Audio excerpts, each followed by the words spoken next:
It's funny that's how this movie opens. Grandma, is that why it snows? And fucking old Winona is like, that's not snow, honey.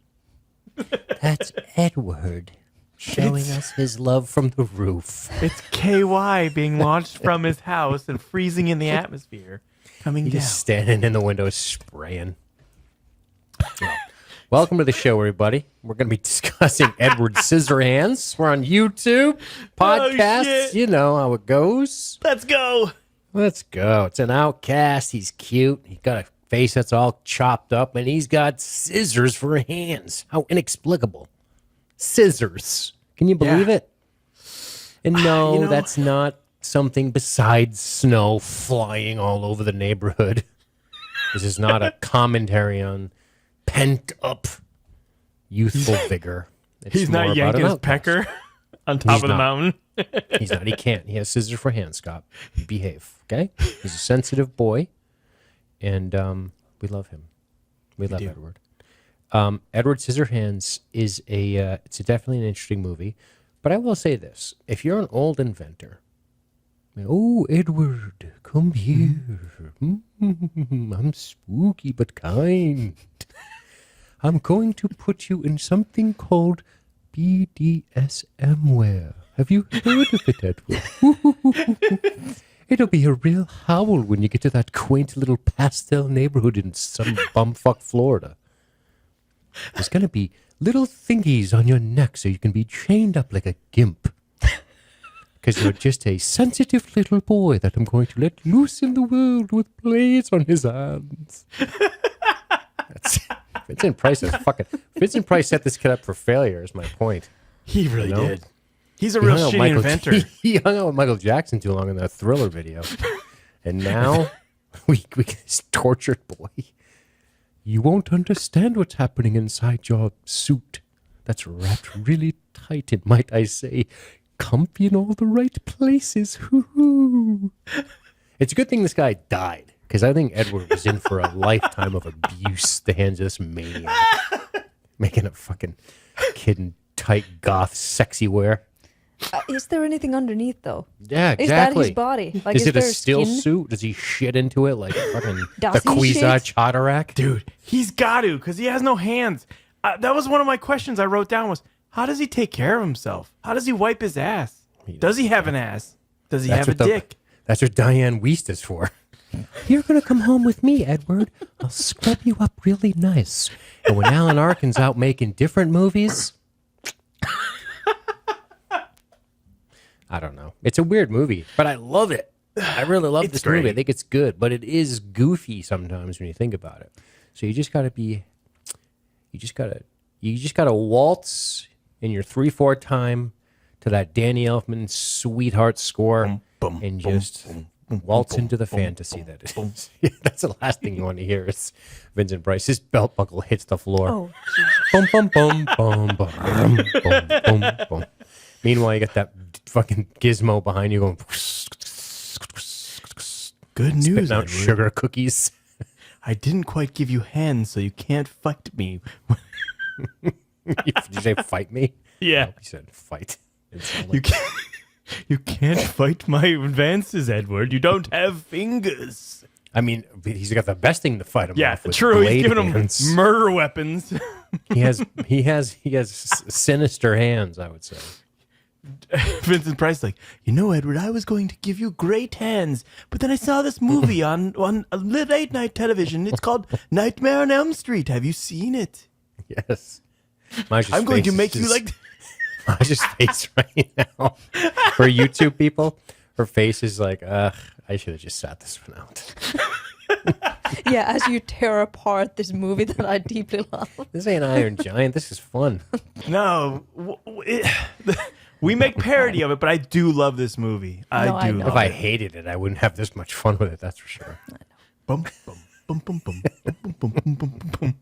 He's a real shitty inventor, though. He didn't give him hands. Mm-hmm.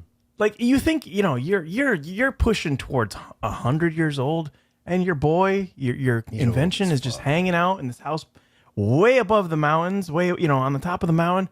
You live alone. You don't have much time left. I think before you give him the scissor hand model, you give him the fucking finger model so he can at least, take care of himself, knowing that you don't have long for the earth. Maybe this was a watchword for AI's struggle with hands, You can't, if you have AI things make hands, it looks really fucked up. They looks don't know how to do hands. Yeah, it's weird looking. There's always like extra fingers, or they're all like mangled and weird. AI just doesn't understand hands. Isn't that weird? It's funny. Yeah. In the So future, maybe it's going to be before the only way to be able to tell if something's legitimate or not. You're going to be like, let me see your hands. Let me see the hands in that picture. Okay, Well, that's not real. Before old sweetheart Vincent Price was able to slake his unholy thirst on this innocent boy, he clutched his ticker and went down like a ton of bricks and left him up there alone. Fucking scissor hands, man. Did you say scissors, Grandma? Yes, I did. Not convenient, kiddo. That's for another story, though. Better than having like shovels for legs. That's true. Well, sweetheart, one day you'll know what scissoring is like, too, when you go to college and you experiment.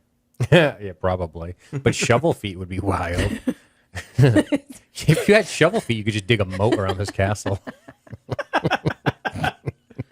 Yeah, I got an idea for a movie. You ever see it with scissor hands? This was going to be called Tommy Shovel Feet.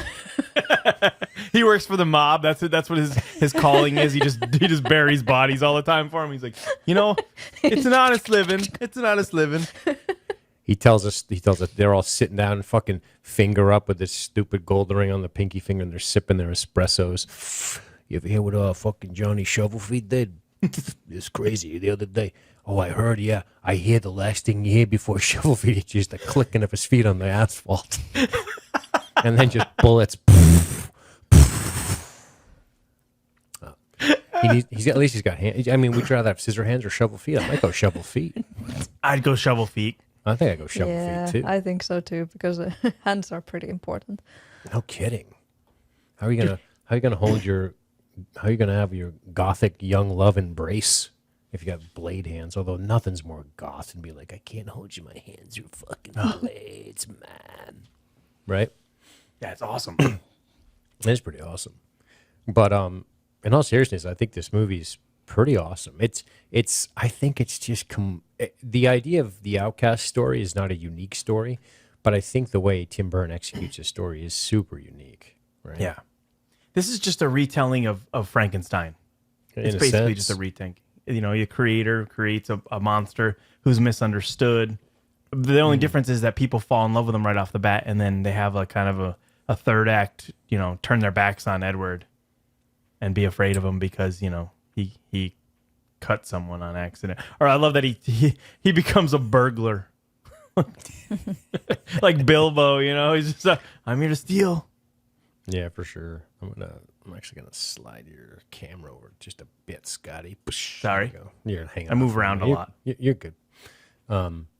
Yeah, it's talk to me about your feelings, your true deep feelings about this movie, Masha. My true deep feelings? Well, I obviously loved this movie as a teenager when I first saw it, and it's just always been like one of those highly regarded. I love Tim Burton, but I don't like all of his stuff. Mm-hmm. And this time around, I was a little worried because I hadn't seen it for quite a long time, like almost 10 years, and I'm like, oh, is it gonna hold up? Am I still gonna like it as much? Right. And I definitely did. It if anything, it struck me in new ways, and I was like, oh God, it's getting to me. In what ways did it strike you? Well, it sounds so to be like, oh, I understand the outsider perspective. Hell yeah. I know the feeling of trying to fit into society and normal life, Yeah. But I do. I mean, I've had life experiences outside of normal, happy family things. And then when you find yourself in a normal, happy family setting, sometimes you're like, I don't know how to do this. How does one behave in this situation? Yeah. Indeed. How about you, Scott? I saw this when I was young. I think, one of the first Tim Burton movies I saw was, Batman Returns. And this was, I think, the second one, so I was ready to go. And Johnny Depp at the time, I had seen Crybaby first, too, as well, so I was ready for Johnny Depp. This movie is like a whimsical, happy movie for me as a kid. even though it has some dark themes, it's right up my alley aesthetically. I always wanted the house on the hill with like the gates and to be left alone by the normal people. And then watching this again, even though Maja was worried about it being a little different and things hitting differently, for me, like the isolation and loneliness that he felt in the beginning, that's something that I can, as an adult, like really bothers me to watch. It's sad, but I love this movie. I have this movie. I have the soundtrack on a record Waxworks put out last year. I can't. There's so many things I have to say about it. We'll get into it, but I love this movie. The sets are great. The music's kind of off a little bit because it's Danny Elfman, but he's not bad. It's just weird. But like everyone does a really great job in this movie, and I'm really excited to sit down with you guys and talk about it. That's pretty cool. I particularly I think this is some of Danny's best work, to be honest with you. I think so too. I think I always toss up the main theme of Edward Scissorhands versus Batman Returns, but I think Batman Returns just takes it, and that's interesting because we'll be talking Batman Returns next week. Our little Burton double here, Christmas mini block Burton double. So I'm looking forward to talking about that. But yeah, this is Johnny Depp is kind of blowing up at this point. He's all over the place, and we're going to be actually talking about Johnny Depp on the bonus episode that we do. Which reminds me, this is probably a good time to get some plugs out of the way because we do have a membership for people. And if you are keeping up with anything LSG media related, you will probably know that once upon a time we had a bunch of members and then we didn't because of a major website issue, and we've recovered about 75% of those members, and we're continuing to try to recover those members. And I put out a little audio on the podcast only feed discussing some of this, so I won't belabor the point here, but I was talking to Maj and she was like, sometimes people might think that their $5 doesn't matter, that being a member doesn't matter in the grand scheme of things, but it really does, because such a small percentage of people will support you that when they do, it really starts to add up over time. And it's not just money free over the top. There's so much expense in this world. You got to pay for your talent. You got to pay for everything else. And I could get into an inexhaustible list, but I'm not going to. But that's just to say we have a great product over there, and we're proud of it. And if you would like to support it, we would love that. So go to lsgmedia.net. That's lsgmedia.net. Plans start at $5 a month. They go up from there. And you'll be able to listen to us talk about Johnny Depp movies. I think that's going to be the next bonus episode we do. So by the time you hear this, that should be out. And we always try to do something kind of related to whatever's going on in the main feed over on the bonus feed, which is known as the LSG, which is known as the Lost Drive and After Hours. Ooh, very sexy podcast. Yes. So, and yeah, that's obviously none of that's available on YouTube because, well, YouTube. But for those of you watching on YouTube, like and subscribe, you know the drill. And yeah, I just wanted to get those quick plugs out of the way. Anything else you want to say about that before we move on? Members also get to vote on the monthly member vote, and they get all kinds of other cool things. Access to the groups that are only for members, and yep, absolutely. Sometimes some stickers, stickers are sent. Yep. It's well worth the $5. Yeah, I think so too. Based on how much actual material you're getting for it. I see a lot of them going up $6, $7, $8, $9 a month. And, I actually went up on my price for a while. And then I was like, you know what? The economy was going the wrong way. And unlike most people, I lowered my prices when the economy went shitty. And I think that's kind of fucking cool. Nobody does that. Everybody raises their prices when the economy goes up. And maybe that's not a great strategy, but I'm not here to soak people. I'm just here to try to keep doing this. And if people want to support it, then they can. I've had people reach out to me who pay $20 a month and they go, can I get 2 of these? And I'm like, you can't. But I wish there was a way. Maybe we'll have a higher one in the future, but it feels weird saying for $50 a month because that's weird. But you can donate too. If you're already a member, you can donate if you want. We have all those links on the website. But by and large, we really appreciate any support that we get. So, yes, it is definitely well worth the money. It's cheaper than a fucking latte. And, well, you don't want to get me started on that. So, and you know what? And it's important because what most people don't realize is that part of this money that we get is going to go to Scott, who's going to be replacing his penis dick. He has a penis dick. His inventor died before, and we're trying to we're trying to get him a new one so he can experience women again. Because right now it's off limits. One day his inventor clutched his chest and went down like a ton of bricks, and so we just please. Scott does not have a blade penis. I'm sorry. You said penis dick, and I'm like, what are you? Did I say penis dick? You did. Yeah. I fucking Scott has a penis dick. blade penis. Please Knife give dick. generously. He's got a knife. Have you ever seen Seven? Or Mandy. Please, Or Mandy? please give generously. Your tax-free donation will replace my knife dick and give me a dick that I can use with the opposite sex. Please help me. You know how Johnny's face is all cut up in this? Why did I say Johnny? Do you know how Edward's face is all cut up in this? Mm-hmm. You should see poor Scott's hands. That's right. Every time he goes pee. I can't help it.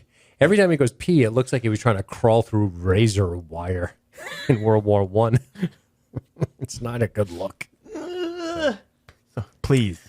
So back to the movie in question, as we were talking about Edward Scissorhands and his sexy gothic look. Honest to God, why did he make him look like this? It's Vincent Price, not Tim Burton, that made him. I don't know. Do you think he was a closeted like BDSM guy? Like he's like, he's got like a chest where like Johnny slept or Edward slept in a chest. Wake up, maybe. Wake up, Edward. I was thinking, bring out the scissor boy. Yeah, right. I feel like He's he sleeping. just constructed him from whatever materials he happened to have for all his mechanical creations. You think that's the actual reason? Yes. You don't think it's because Edward? I don't want to think of him as a fucking predator.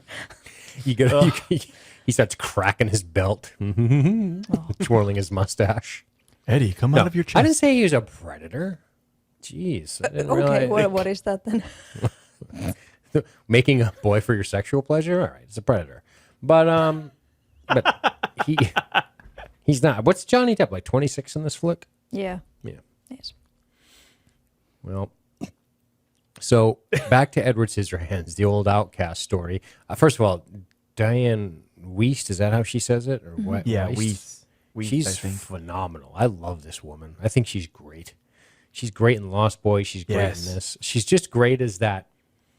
It's funny to look at her because, you as you get older, you start to experience this. You're like, oh, she's the old mom, and now you're like, oh, it's not bad. Looking. Now you're like, she's pretty. Like when you're a kid, you're like Winona. I'm still like Winona, but she's like this in also she was the mom in Footloose, I think too.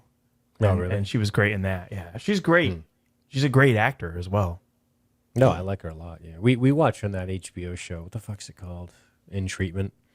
Oh, She's Gabriel Byrne's therapist or something like that. right, she is. Yeah, much older. But talk to me more about Edward Scissorhands. Outside of sort of your association with how you feel about it, just movie making in general. What are some of the things that stand out to you guys, especially the opening and the introduction of the character? Because it wastes no time. I mean, she is. I just love this whole look at her being the Avon salesperson, which was such a thing. Probably still is, the multi-level marketing shit. And she's driving around this tiny little Florida neighborhood, and it is in Florida, by the way. Is it? And yeah, and she's struggling to make sales, and she decides she's going to go up to this giant Gothic castle. So my question becomes, this giant Gothic castle, has she never been there before? Like, how long has she lived in the neighborhood? This is her first time exploring it.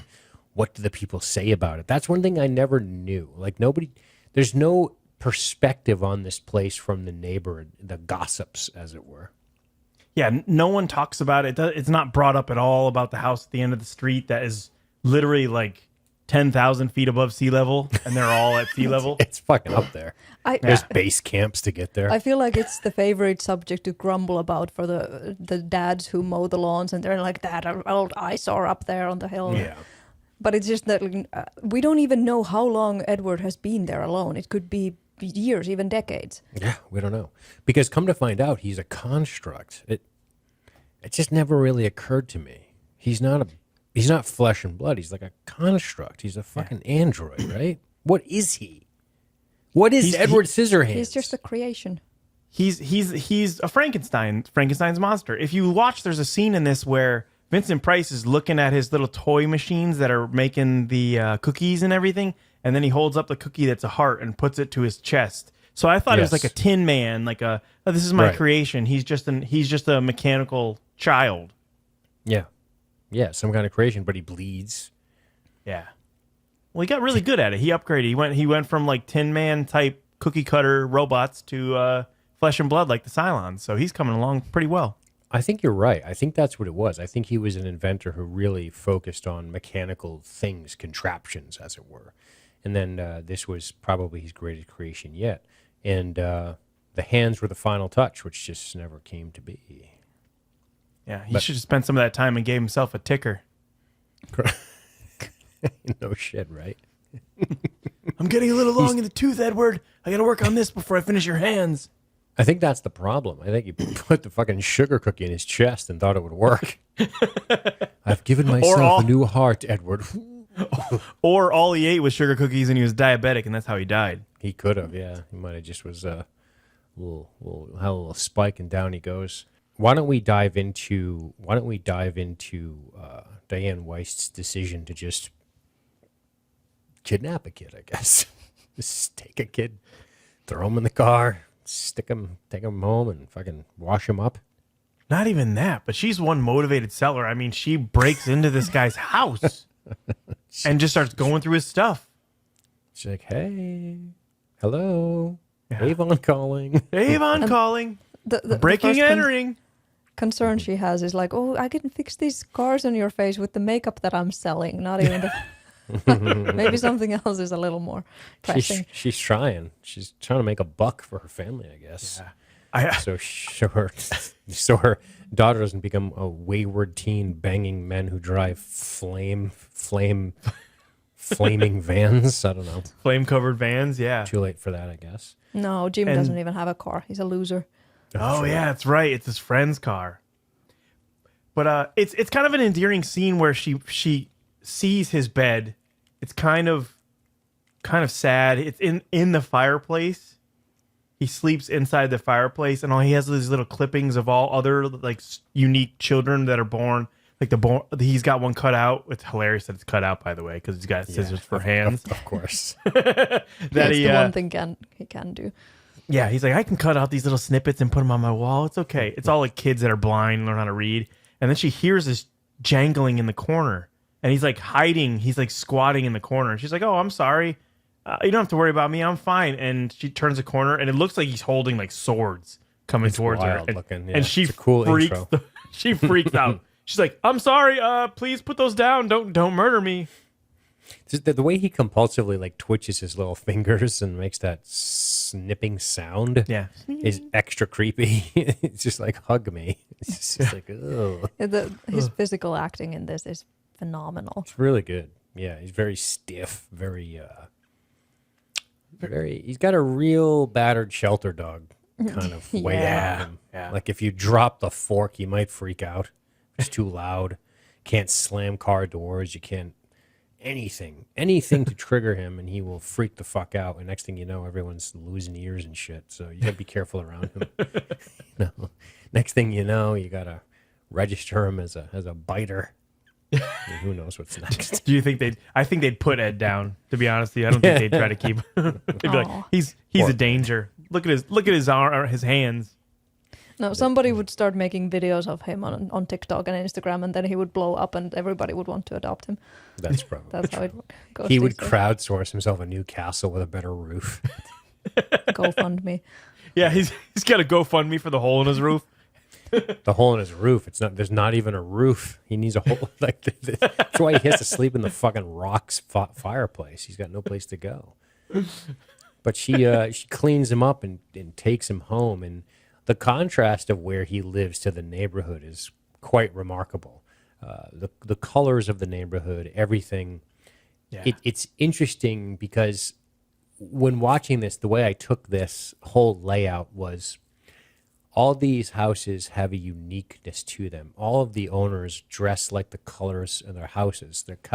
The color of their outfits or costumes is the same color as the houses that they all inhabit, which signifies some type of individuality. But the reality is they're all really the same. Yeah.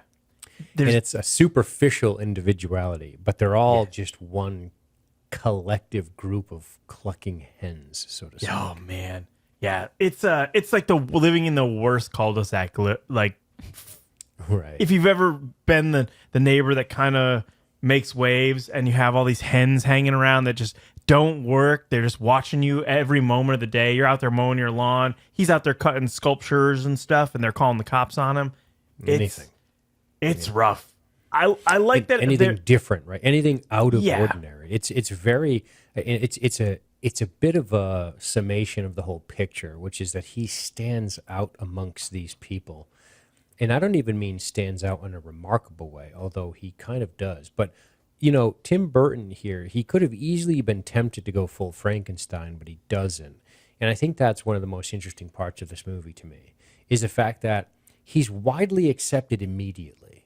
And I really like that. I think that's a cool way to tell the story versus it's a fucking monster and you stitch people together, burn it with fire in the goddamn windmill. Yeah, right. Kill it immediately. It is interesting how everybody kind of accepts him. Like they almost have a bit of like a morbid curiosity to begin Yes, with. absolutely. And the only one who is like, oh my God, what is this, is Kim. And in the end, she is the only one who actually accepts him for who he is. Yeah, I mean, he's in her bed when she comes home, so Well, that's yeah, that's going to cause some problems. He's a fucking sexual predator by the look of him in my bed. So Well, imagine coming home to that. You know, you've been partying with your friends. You're a little bit cooked, and then you go to stumble into bed, and there is a large knife wielding man with teased out hair and kind of very gaunt looking, kind of like Edward Allan Poe coming at you. You'd be like, I'm not dealing with this. I'd scream and run out. probably, although you're safer with him than if you were getting home and next thing you know you look in the mirror and you see a Duke lacrosse player or something. Right. And that's the thing. That's what this movie does. It breaks that stereotype that he looks For sure. like he would be an axe murderer, but he's really got a heart of gold. He really just wants to be loved. He kind of just wants to make an existence. And I think that's what the movie really does well, is you fall for him instantly as a watcher. Of course. He's so whimsical, and childlike innocence is a word that comes to, or a couple words that come to mind, because he's just like, what's this? What's that? Oops, I didn't mean to cut that. I didn't mean to poke a hole in that. Oops, I didn't mean to cut my face. And it's endearing. It's endearing to watch. And it was endearing at 12 or whatever when I saw it, and it's endearing at 41 when I see it today. And that's something that a lot of movies don't keep. Something changes because I change. But this stays the same. That was my concern of like, how is it going to feel now? Because if done a little bit differently, this character could be like, ooh, I'm getting such bad secondhand embarrassment and like feeling like, cringe. But I don't at all. It works so well. It's so genuine. Mm-hmm. Yeah. And it's funny because the approach to the character is the character wants to be accepted too. It's not like teenage bullshit, which is like, no, I want to be different because I am trying to be somebody unique, right? That's the teenager thing. It's either you're going to conform or you're going to not conform, although the greatest bumper sticker is "You nonconformists are all alike." It's a good one, but it's a thing, right? It's he's not being like, "Fuck you, I want to be different." He just is. He's just different. And I think that's a really good lesson, because some of us, I'm sure, in our day wanted to be different on purpose because fuck you, right? We've all got a little bit of that in us for sure. Where he is just like, hey, assholes, let me tell you what it's like to really be different. This sucks. And I want acceptance. And I like that the story goes that way. He's just like, I want to be accepted. I will put on this man's shitty clothes. I will sleep in this stupid bedroom. I just want to be amongst people. I want human contact. And then we come to realize that Scissorhands is such a good thing to pick because it's scary but cool. You can have fun with it. But not just that, but because of the way he wields his body around, people are going to get cut by accident. And then maybe they think it's not an accident. And then they freak out because at the end of the day, they're still looking at him as if he's so very different and very unique. But that seesaw is so quick to switch if something doesn't play right, you know? Yep. And that's done perfectly well in this movie, I think. But I do like that, you know, I keep calling her Danielle Weist. I don't know their names, but she brings him home right away. And Peg. Yep. Peg brings him home right away and tries to take care of him and suddenly feels responsible for him. It's very maternal. She's maternally trying to care for this boy. I know he's 20, whatever, but he might as well be 15 by the way he's interacts. He doesn't know what he's doing. Yeah. Yeah, she's very, very gentle and accepting and welcoming to him, but she is still like trying to change her, normalize him, put on clothes, fix these scars. Mm-hmm. It's understandable, but it's still like Yeah, it's very something about that makes me feel like, oh no. Fall into line, look like everybody else here. Yeah, I get that. I see that too. But again, it's because she's a product of her environment. Look at everyone. They're all the same. Everyone's the same. And the one person that sticks out in this whole neighborhood is the lanky, dark-haired, light-complexioned man that everyone has a want to know about. And even the church lady who is like, that's a sinner, that's a devil. But it's something she does, and I don't think we see it as kind of malicious because we have kind of gone off the beaten path as far as society. Well, I mean, we're not anarchists or anything, but like, you know, we have a little, well, you know what I mean. But so we see that as a little bit more malicious, like, hey, you're taking away my individuality, like, get away. But it's played off as I'm just trying to make you feel like you're one of us. I want you to feel like one of us. So you're going to take these steps to acclimate and be assimilated a little bit into our little society, and you'll be accepted because of that.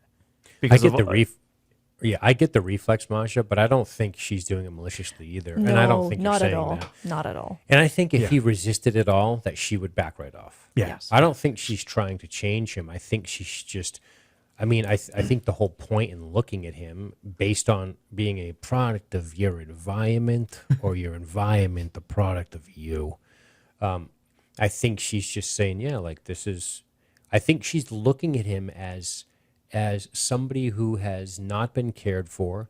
I think she's looking at him as somebody who has been completely neglected, and his entire appearance is a reflection of that neglect, and she's trying to undo it. And I think that's kind of where her position is on this whole thing, right? She just wants to help him fit in, yes, but beyond helping him fit in, I think she wants him to feel like a person, right?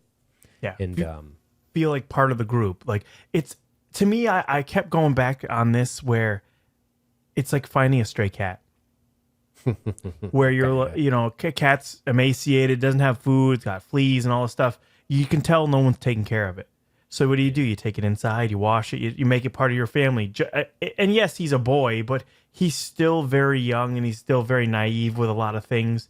So that's why I always, it's the same thing of finding a stray cat for me. That's what I always thought about when I saw this movie was something of that sort, where it was like, you take care of something that hasn't been taken care of. You try to undo the physical remains of neglect by doing your best to be like, okay, well, we'll comb your hair, Edward. We'll give you some clothes. We'll let you sit with us at the table. We'll talk to you like we've known you forever. It's an heartwarming comparison. thing. Yeah, it's an apt comparison because sometimes it'll cut your face, destroy your walls, scrape up your blinds. Yep. Pee on your floors. Yeah, that scene was cut actually, where Edward just went, "I have to go," and then he just went, and then they're like, "We're probably not going to use that." So we get it. He's a cat. But no, he's happy to, though. And that's, that's what I like about it. He's happy to sit and have dinner with people. Remember when people did that? They sat and had dinner as a family. And they talked. Wow. Pretty cool. Or they didn't talk. At least they sat down together. they just looked down at their fucking peas while Dad went on about the weirdos who moved in next door. Yeah. That food looks so disgusting. All of the food in this is like those horrible looking 50s recipes. Even my ambrosia salad. I had to look up ambrosia salad and I was disgusted. What the fucking Welcome to American America, bullshit Masha. is this? Welcome to Even America. my ambrosia salad. You You don't know can't what call you're something a salad if it's made of canned fruit and marshmallows. Is that what that is? Yeah. I've never had Yeah. Yeah. I've seen it. I saw it at a cookout when I was a kid, and I did not eat ambrosia it. salad. Yikes. Yeah. Marshmallows in a salad? That's wild. It's gross. Looks gross. But no, I do think that this movie is it's great to think of it as we usually do in these character analyses, and of course Peg being what she is, which is somebody who is, again, poor Kevin, by the way. Kevin's like, I had a mom once, and then she fucking went and got this weirdo out of the And then castle. she Now I'm- abandoned me for the weirdo out on the mountain. Yeah, I'll be opiate addicted soon. Thanks, Mom. But it's this compulsion for her to try to help him, to fix him, so to speak, and I like that. I think she does it from a deep place of kindness, and I don't think she's ever malicious or malevolent. And the same goes for the dad. Alan Arkin is brilliant in this. He cracks me the fuck up, dude. He delivers lines so great in this movie. Oh, hey, Ed, how you doing? Like kind of half paying attention. Yes, exactly. Bill does not listen to anything anyone says. It's great. Anything that anyone says, he's just like, oh, call him Edward. Okay, Ed. There's a bunch of that in it. There's a bunch of where he's aloof and he plays it so well. He plays it so well. He plays it like the great, now late Alan Arkin plays it as if he got a call to be in a picture with a weirdo with scissors for hands. And he's like, okay. He's like, all right. Tim Burton's making a lot of money these days, so send them in. All right, kids. All right, Ed. Okay. I remember when I would incessantly talk to my grandfather. Now, this is my mother's father, who's long dead, but I would incessantly talk to him about things, and he'd be like, "Is that right?" Like, I don't think he's listening. But I didn't He's know not that listening. This reminds me of the moment I realized when, for the first time as a child, I realized that the adults don't give a fuck. I had made a drawing. I was like 5, and I'm trying to show it to my grandma, who's like cooking or making doing the dishes. She has her back turned to me and she's at the stove, and I'm like, Grandma, look. And she's like, ooh, that's so nice. And she doesn't turn around. And I'm like, what the hell? Is this the reality? That's egregious. Yeah. Your childhood died that day. I'd be like, take a look It at did. Roadblock. He's fighting with fucking Destro, and is that right? That's it. Moving on up. You just grab your action figures slowly and bring them Then and in turn his around and leave. defense, I was probably a fucking annoying little dickhead too, right? Of course. Just pestering and pestering. That's like him. That's like Bill and Edward Scissorhands. He's very much like, ugh.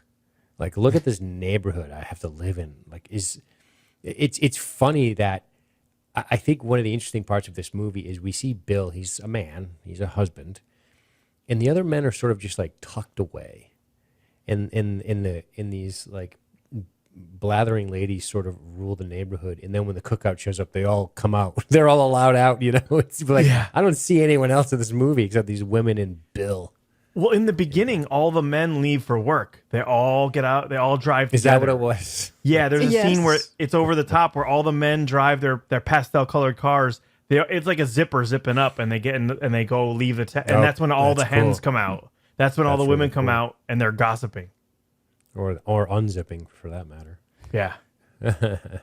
But yeah, of course you've got the stereotypical 90s church lady, the Satanic Panic lady, right? Yep. She's if you haven't watched our Satanic Panic episode, you should 100%. It's in the other videos. But no, it's it's just pretty interesting that all of these people suddenly become interested in what Peg has going on. Peg, who we see largely ignored, she goes to sell her products. I never buy anything from you, Peg. Good call. But she keeps trying. There's something endearing about that interaction where the lady listens to her pitch anyway, and then she's like, I never buy anything. She's like, yeah. But I'm still next time. try. Next time. But to Scott's point, you just waltz into a gothic fucking manor up the spiral stairs. Not really, kinda, not breaking and entering, but sort of trespassing for sure. Definitely. To peddle your wares. The church lady's got a real snaggletooth on her. She's got a real bottle opener mouth. It's not good. She better ask Jesus for some new teeth. Jesus. But well, hey, listen, I don't got perfect teeth either. My bottom row's fucking crooked too. Looks like a goddamn castle wall. But so Ed. We really start to establish Ed, and what we have to do is we have to create conflict for Ed, because right now there isn't any. It's as somebody said on Facebook or Discord, it's a fish. He's a fish out of water. He's absolutely. just, and that's cool. We're seeing him experience things that we may take for granted, and how he can make himself useful in a sort of unconventional capacity with his scissor hands by trimming hedges or cutting lettuce or whatever the hell it's going to be. But just there's no real conflict for him just yet. And I think that's where you have to go, okay, we got to start to insert a little bit of something here. Well, you're seeing right now on the screen, you're seeing a little bit. He has like a PTSD flashback when the can's being opened to when his dad was still alive and making cookies. Right. So we get a little bit of a flashback on how he was created, and so it's a nice way to show that he's got a little more under the surface than you think he does, and you get to see his origin story here, which is cool. And they use that nice of him having a flashback to open up the origin story, which is a nice way, because otherwise it'd be kind of ham-fisted. Yeah. Otherwise. It's a whole sequence, right? Because I think when they come out of this, I don't think they're still in the kitchen. So it's just sort of a sequence decision in how they want to film it, which I think is kind of cool. I don't remember exactly, but I'm sure we'll see them. And then, by the way, we have the movie on the background here. When we say what we see, you don't see it because we can't show it. We can't be showing giant swaths of the movie on YouTube. But yeah, it is. Fuck, man, Vincent Price is old in this movie, but. He's just fantastic. There's something so classic about him, just the way he looks. He just has a classic look about him, and he lived a long ass time. But yeah, it's funny. What we're talking about is the only thing we know about Edward before the scene where he's chopping lettuce and then thinks back. The only thing we know is that he lives alone.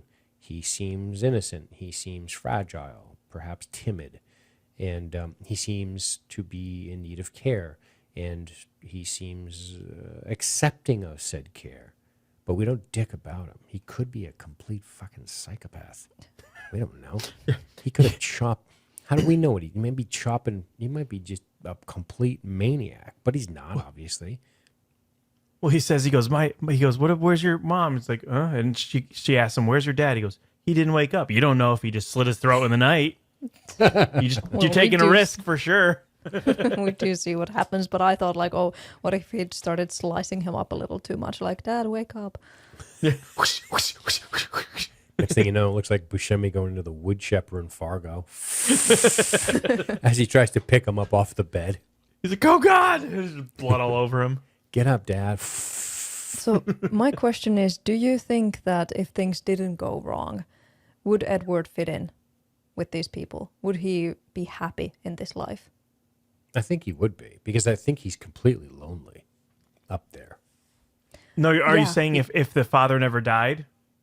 No, I mean like if he didn't get into any kind of trouble with Jim and all that. Oh no, I think he was complete. I think during the beginning of this movie, he's completely flabbergasted and excited to be part of this life. It's mundane, but to him, it's so calm. Everyone's accepting. Everyone wants to talk to him. He's building relationships. he's the talk of the town, literally the talk of the town. People love his sculptures, so they all want him to sculpt his bushes that he does. That everyone's into it. And then when he finally he cuts some dog's hair, then he starts cutting people's hair. He becomes loved right away. So I think that he thrives on it. He loves the fact that he can be a shish kebab and hold up a bunch of stuff, and everyone's like, that's great, good stuff, Ed, good stuff. Yeah, he needs the connection, man. He's a human, and I think he hasn't had any at all since whatever it was. Now, but then again, he's not. He's a construct. So what do we really know? He's a lot of great questions this week from the listeners. Carpe Diem asked about him if he was alive. Who's the villain? A bunch of questions like that, and I'm sure we can talk about them. But that becomes a question: is he alive? Was he ever alive? That might go into understanding what makes him tick. Pardon the pun, but I think he is happy to have human connection. How long would he stay happy? I'm not sure. I don't know, but I think he was probably miserable up in that castle by himself. I don't think it matters whether he is a human or not, or a construct or not. I don't think it matters either. I don't think it matters. I don't think it was even a point in this movie. Yeah, he was built, but he has emotions. He has emotions like humans. He longs for all the things that humans long for: connection, love, appreciation, and he's getting it, and he's getting it in droves. So I don't think he would ever have a problem living that life for the rest of his days. If things didn't break bad in the third act, I think he would have been happy for the rest of his days after all these people have turned to dust. Then he'd be sad because he'd be the only one left. What do you think, Maja? I feel like you have a dissenting opinion. A little bit. Let's Because hear I feel like, yeah, these people are okay, but they're phony. They only, it feels like they only accept him insofar as they benefit from him. Mm-hmm. Like he's got this talent of like cutting the hedges and the hair and everything, and he's not accepting any money for it, and like, people are just out to they're just being people. Yeah. They're okay. they're showing that tendency to just try to get something out of somebody. Mm-hmm.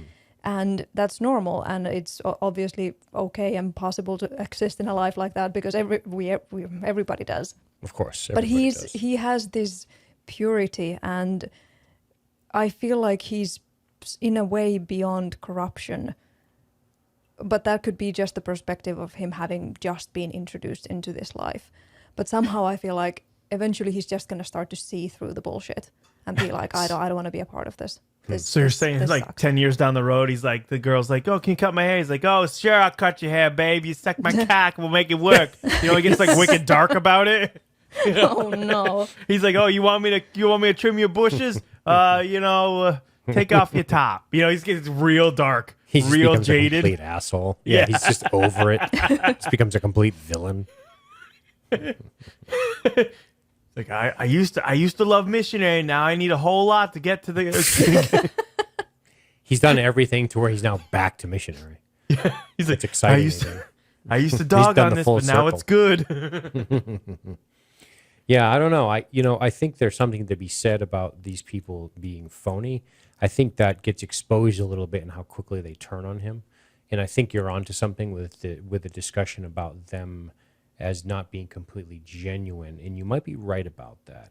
But I think coming back to Peg and the family, I think they still do care about him in the end. They're genuine, because even when Kevin is getting cut up by Edward when he's freaking out at the very end, even after they're like, "Hey, stop!" They grab Kevin, and then Peg goes, "Edward, come home." Like they're not even mad. I thought she said, "Go home." Because that's a very important distinction.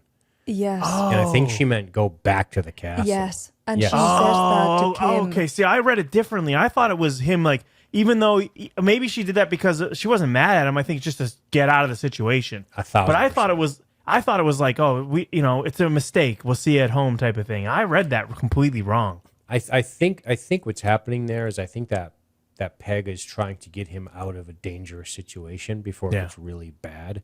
Well, they tend to Kevin. you know. Yeah. Yeah, and she is talking about how she didn't initially consider the consequences of what would happen if she brought him out of the castle course. and into their lives, and Yeah, how, of how it's going to course. impact him, how it's going to impact their lives, and that maybe it's better for him to go back. And it's heartbreaking. It's heartbreaking. It's a great moment of reflection from her.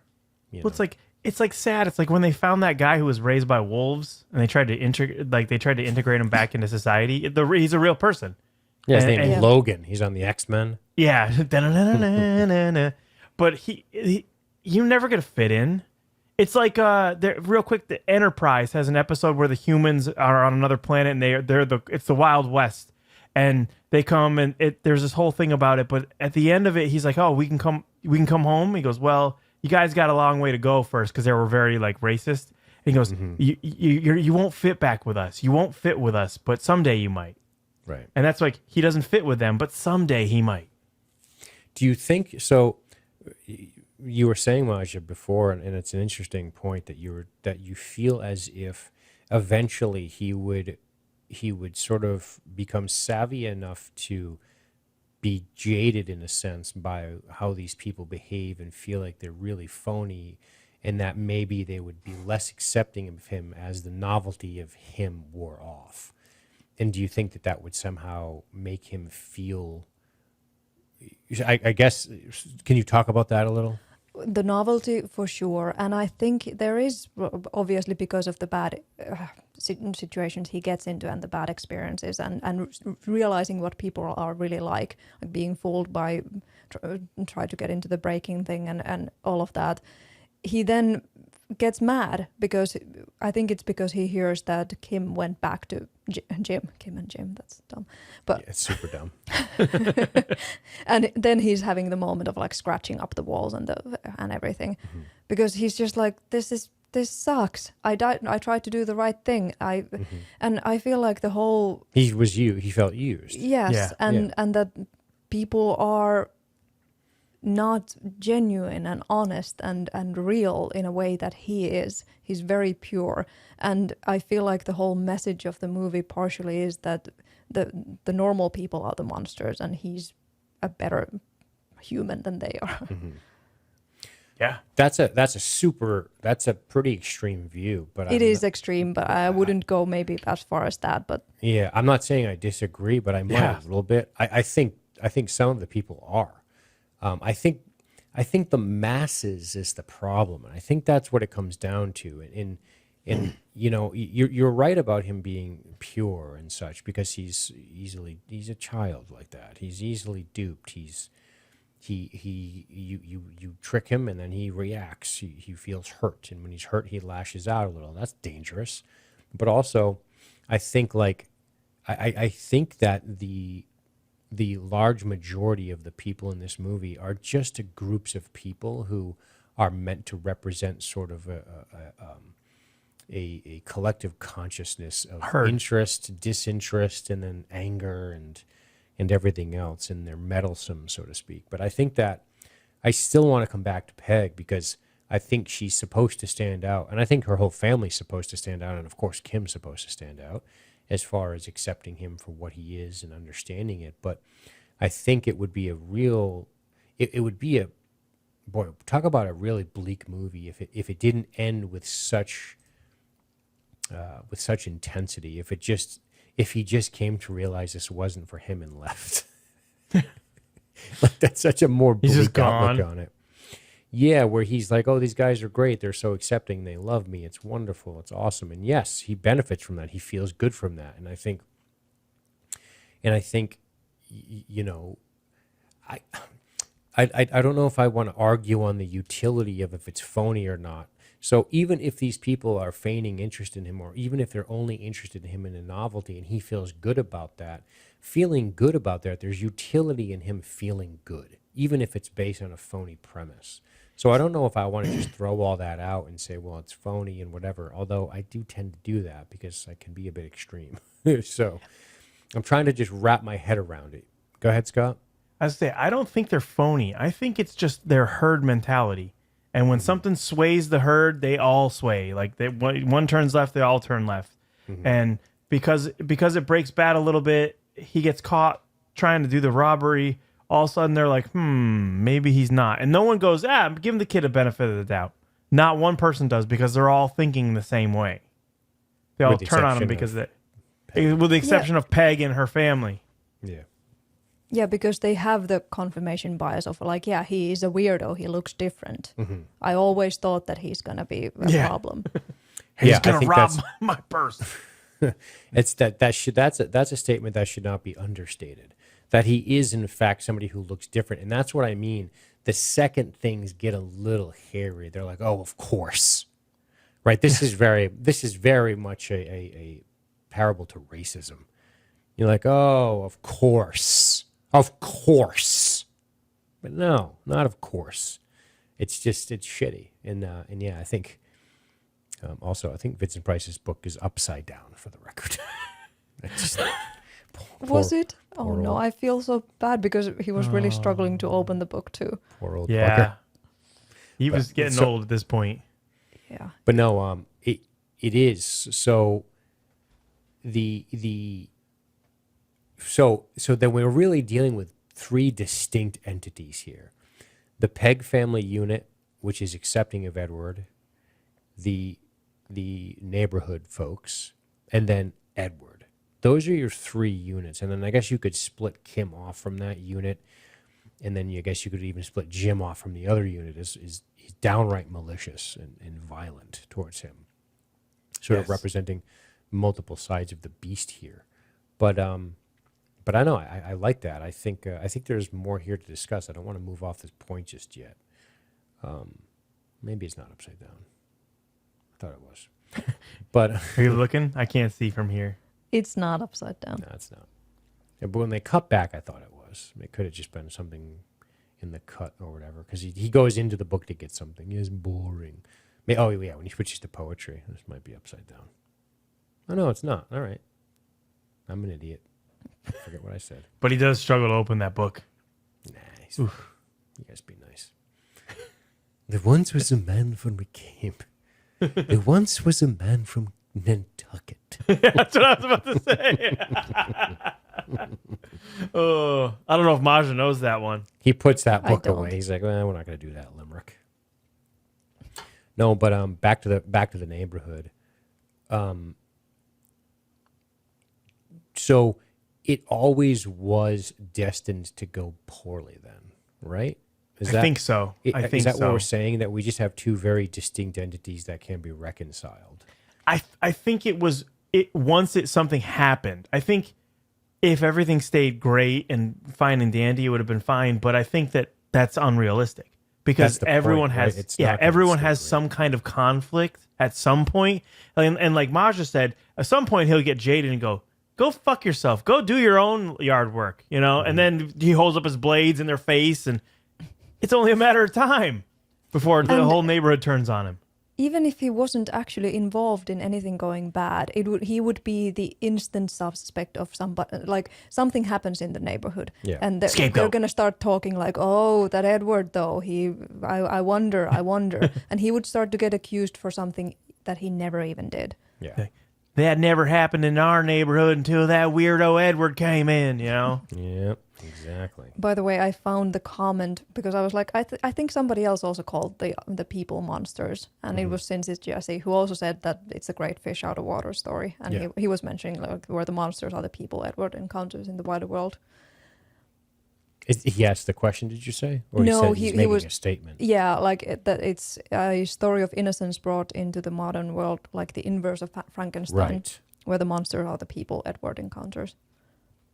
Yeah, good call. Given that he keeps making, of course, Johnny Depp, some questions there. But no, that's I like that idea that they are in fact. I think that's what's so cool about it is they aren't. I think Scott, you kind of hammered this point. You're like they're not, or maybe it was you, Maja. You're like they're just people, and they have all the flaws of people, right? Yes. Yeah. When gathered in groups, they have their, they have their tendency to sort of create this sort of collective consciousness, especially if something different is around and they can't handle that. And they're all so meddlesome. They're all in everyone's business because they have nothing going on. That's the other part about them. They're just so fucking boring. And I think that's the point.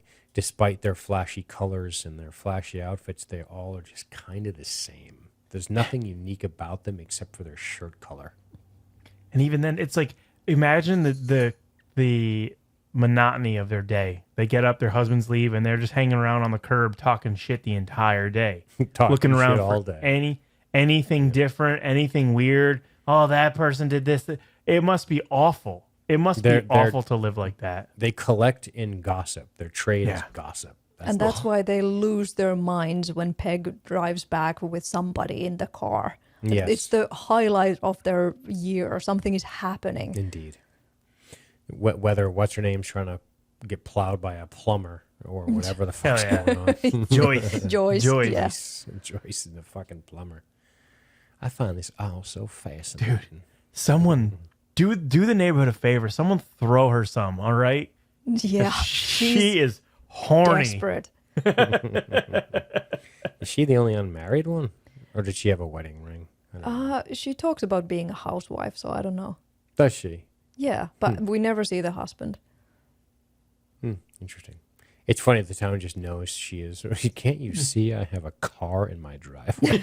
I love that. A great line. Oh, man. And it's just a repair truck. It's not even like, it's just A real cocksmith, that one. Can't you see there's a truck in my driveway? My lights are off, Peg. Don't you know what that means? What? Are you kidding me? The mailman. Amazon is here. Can you leave? Jesus. Okay. Relax. Joyce. But it takes some time to introduce the Kim character, right?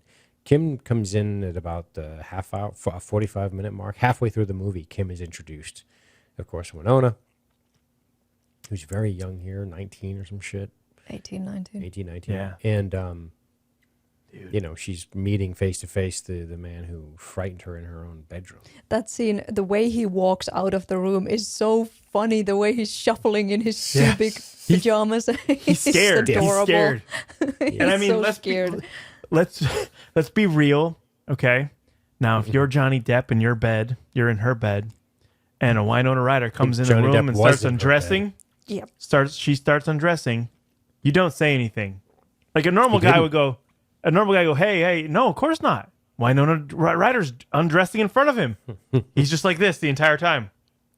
Just watching. His fucking Nosferatu hands. Yeah, he's got his Pulls them hands like further this. up like heights. Yeah, he's like this, and he's just watching. He doesn't say a word. He's like, keep going, keep going. And then all of a sudden she sees him in the reflection in the mirror and goes ape shit. And he panics. I love that he panics and starts popping holes in her waterbed.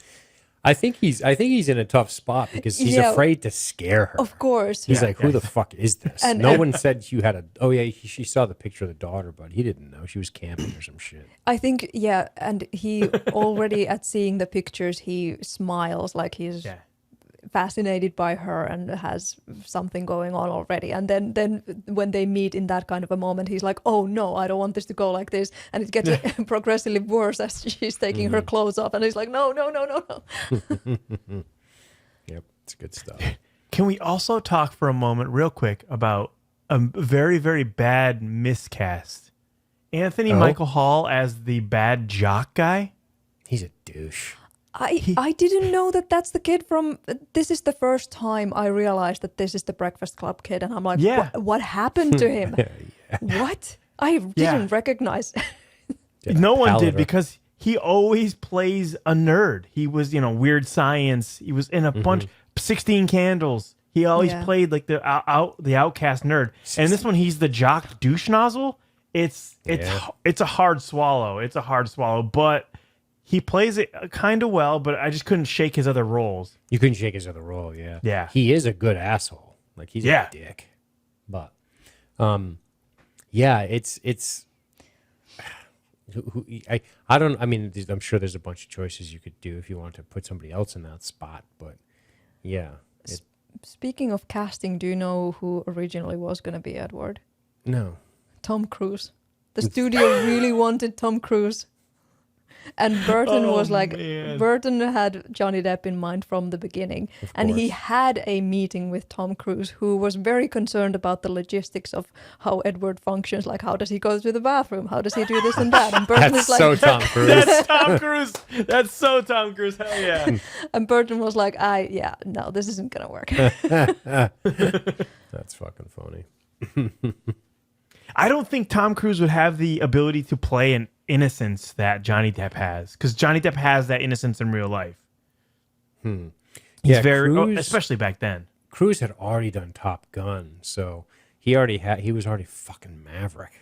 Yeah. It's a weird one because you could like Tom Cruise plays innocence in Legend, I was thinking the same. but that's a Yeah. lot earlier. That's 4 years earlier, maybe 5, and that's a big difference in it. Man, he was so young in Top Gun. Now that I think about it, that's crazy. How old was he in Top Gun? Maybe not. I'm not sure. Much older. I think Top Gun's like 86 or some shit. And Legend, it's only a couple years difference, but yeah, I don't know. No, I think he can play innocent because he did it in Legend. He was 85, 23 in 86. Top Gun. 23. That's insane, Damn. dude. That's insane. Far too young to be flying jets. For the Right, movie, I think. A little too young for that, I think. So yeah, it's man, could Tom Cruise do it? I don't know. I mean, it's just this role. You don't think of Tom Cruise in a weird gothic setting, although he pulled off Lestat very well. He was also older at the time. I think that's 96, 95, somewhere in there. It's crazy to think of how short a time it was between some of these movies. It's only 5 years between Scissorhands and an Interview. It feels like a decade. Isn't that weird? Yeah. It was because it was the change of the decade, changed everything. And then only a few years before that, it was Top Gun. So it's not. It just blows my mind when I reflect on that. Like the timing of shit, I go, what? But no, I know one of the questions speaking about casting was, how would you recast this if you could? I was thinking. I know Brian asked that. Did you guys have any thoughts? I didn't. I thought about it some, but I'm not great at that. Like figuring out who would cast who, but Well, it's obvious who. I mean, I think they did like a Super Bowl commercial or something where obviously it's Timothy Chalamet. I was Could going to be. say that's the only one I Because could think of. Yeah, That's the only one I could think of. He's Hollywood's new weird boy. is he the weird boy? Yeah, for Yeah. sure. I was wondering who the weird boy was going to be because who was it before him? Christian Bale. But Christian Bale's like an A-list fucking. Yeah, Well, now. I guess Chalamet kind of is too. He was in Dune for Christ's sakes. That's What too about much the, on list. What about the Stranger Things kid, Wolf Finhard? Finn Wolfhard? No, no. Get the fuck out of here with that shit. He's got that look too. No I mean, way. no, Ugh. I don't want. He does, but he doesn't have the acting chops that Timothy Chalamet has. No. Nah, that's true. Timothy's pretty good. Yeah. So I don't know. Would there be anyone else of the time that could have played this role? I don't think so. Fucking Christian Slater. My fucking He's just hands being are Jack sharp. Nicholson. My hands are sharp. He's got a big smile on his face the entire time. Whenever you hear me up here chopping. What about Elijah Wood? Yeah, I maybe. don't know. That'd be kind of good. Maybe. Yeah. I mean, Christian Bale at the time might have been able to do it when he was younger. 1990, Christian Bale. Yeah. He could do anything. Dude. Who would be... Dude, Alan Arkin is so fucking perfect that I just don't know. Maybe William H. Macy could play that role. I Maybe, think William maybe. H. Macy's fucking great. I think he could do it just based on his Fargo role alone. But it's a cool it's a cool movie, man. It's unique, and Kim's presence in the movie really changed the dynamic. But yeah, we see it's a lot of build up for an hour. I mean, most of the movie is sort of setting up his fall, and I guess that's a kind of an interesting way to make this movie. the only conflict that we see is that he feels something for Kim, sort of in the immediacy, and that she's intrigued by him, but with some fucking idiot, and she's too dumb to know because she's a young girl, and that's what happens all the time. So she's stuck with this idiot who's plowing her in this other guy's van because for some reason he doesn't drive, I guess. Because his dad is a dickhead. His dad's a dickhead. So that's why he's a dickhead too. Oh, he comes from a long line of dickheads. Fucking You break see, the Edward, cycle. I was going to replace your head with a dick, but there was already dickheads in the neighborhood. So instead, I gave you Scissorhands. But yeah, it's so I don't know. It's a whole build up to then this big fall at the end of the movie, right? Yeah. Where it's just like everything's going to come crashing down, but it's just a series of things that happen, which starts with his B&E situation, right? Which is something they realize when he forget. It's that moment where Kim and them forget the keys. He just picks the lock to the house, no problem. In they go. Great, thanks. He does it for Kim because fuck this other guy, right? Yeah. He barely look. If you watch this scene right here where Ed gets in, he unlocks the door with his claw or one of his scissors. The way he doesn't even look at Jim when Jim's talking to him. He's just looking at Kim. Hey, guess what? He couldn't be more human. He's not pure. He's like, fuck this guy. He's like, oh yeah. He's already a guy. Like, fuck this guy. This guy stinks. No. Well, he knows for the little minimal interaction he's had with humans, he can tell that this guy's already a cheese dick. You know, he already knows that this guy is not worth his time. And plus, let's be honest, he's got a thing for Kim, and he knows that that guy is the speed bump in the way. Yeah, exactly. Do you want to talk about when he goes on TV? Because I think this is a good. I think the one thing about this movie that so much of the characterization of Edward is put on Johnny Depp to say nothing, which isn't super illuminating to getting us to know how he feels. So we can only surmise how he might feel based on how he responds and how he reacts, which is great acting, which is great storytelling. But we don't know what he thinks or what he feels, and I think we're just trying to guess. And when he gets on that TV show, there was like, hey, I might have a doctor friend. Maybe he can fix your hands. Yeah, sure, I'd like that. Would you? But then you'd be just like everybody else. And it's like he's about to answer, and Peg steps in. I kind of wish she didn't. I'm really curious as to what he would have said. Well, then you would be special. I think she says he'll always be special, which I like. Yeah. Of course, that's Peg defending him, and as she would, and yes, you'll always be special to Peg, of course, and I truly believe Peg. I think that if we want to call Edward some sort of paragon of innocence, then Peg's not far behind in terms of his genuineness. I really believe that she didn't try to. I was thinking, oh, she's got a TV spot. If it was a more cynical picture, she'd start pitching her fucking Avon products, But it's not. She's not using the fame for anything, which begs the question: how did they get here? What motivated them to go? I think that she's just there to be moral support for him during this whole thing. It's kind of like a hey, don't worry, I'm here with you type of thing. I think you're right. And also, what do you think he would answer? Do you think he would answer, yes, I want to be like you guys? Or do you think he'd be like, no, I'll keep what I got? I think he wants to fit in more than he lets on. I think he just wants to be the normal boy so he can get the normal girl and live a normal life. I don't even think he's being deceptive about it. I think he's being pretty overt about it. No, I think he was going to answer that way, but he didn't get to. I see what you're saying, yeah.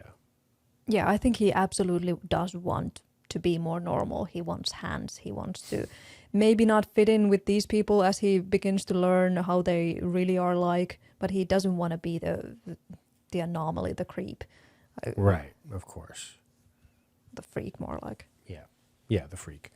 Less creepy, more freaky. Yes. Yeah, I think that's really what it comes down to is going, what is it about it? Ed wants to, the term special, I don't think he cared. Like, I think that's a statement from the audience that's lost on him. What does it mean to be special? Well, Peg knows exactly what's being, Peg knows, Peg knows the subtext here, which is, when you have your hands, no one's going to give a fuck about you. They're not going to care about your stupid fucking hair. They're not going to care about any of this other bullshit. So go fuck yourself. Right? That's this shitty, unspoken subtext from the question. Kind of reality to it. But I think... he's sort of, to get back to Maj's point of his purity, he's apart from it. He doesn't even have a concept of what is or what isn't special. He leads with his heart always. Yes. He sees Kim, he likes Kim, it becomes obvious. He's not duplicitous. He's not trying to be sneaky. He thinks he's helping this guy get into the house, and he does. Then he gets in trouble, and he keeps his fucking mouth shut. Look at me. You kept your mouth shut. Right? You didn't rat anybody out. You busted your cherry. Yeah. All the wise guys are waiting when he gets out of jail. Like, patting him on the back. Way to go, Ed. This guy doesn't sliding crack 20s in his pocket. This guy doesn't crack under pressure. But no, it's just not a concept to him that special. I don't think he gives a fuck about special. I just think he wants to live and he wants to be loved and to love somebody else. I think he's starting to realize. And I think there is something quite beautiful about that thought. I love that. I love that he doesn't have the constructs that we have about our people being different and being special or whatnot. He just exists. Social and he's just conditioning. trying to. Yeah, there's no conditioning whatsoever. He doesn't care to be special. He doesn't know what special is. He doesn't care about any of that shit. He doesn't want to be, the one that everyone loves. He likes the attention. He likes feeling the love. Course. But he knows. I think he knows that if he were to get normal hands and people would leave him alone, he would still have his family. He would still have, a Peg and Kim and Bill and Kevin. They would still care about him. And I think that would be enough for him to live his life and be okay. What do you think, Marsha? Yeah, I agree. But I feel like the tragedy of this is that all he wants is to fit in with the people. But the more he spends time with the people outside of the family they're good to him, especially Peg. The ones showering him with attention, you would say, that he inadvertently likes but doesn't know why, right? Yeah, but I feel like he's starting to see through it pretty quick. And like I was saying, the tragedy is wanting to fit in, but then realizing that he doesn't actually want, there is no place for him. He wants to be a part of something, but not these people when he comes to realize what they're really like. Mm-hmm. And that's something that I feel like a lot of people can relate to. Absolutely. Like wanting to, like feeling outside, wanting to be a part of the group. But then when you, like in school, the perfect example of like being the bullied outsider kid and wanting to be a part of the cool kids and everything. And if that was to happen, you would realize like these people suck. I don't want to have anything to do with them. Yeah. So you feel like you don't fit in anywhere. Right. Yeah, for sure. Yeah. And it reminds me of Winona Ryder as Veronica in Heathers. Yeah. She's the outcast, but she still wants to have that kind of power, but she doesn't, And yeah, I think you're right. I think it's twofold. He doesn't want to be part of these people the more he gets to know. But I think even more than that, he realizes he just can't be. It's like, I can't. Look at how I operate. And I think that really shows its face when he is in the third act cutting his clothes away as he leaves. Like, there's a real that great fucking moment is when he is retreating down the street and he's just chopping his fucking clothes off, and you're like, damn, dude. I think that's and that comes, I can't remember when that scene happens. Like, why does that happen again? Why does he start chopping off his clothes? Oh yeah, it's right here. Yeah, it's because he sees Kim with Jim. Yes.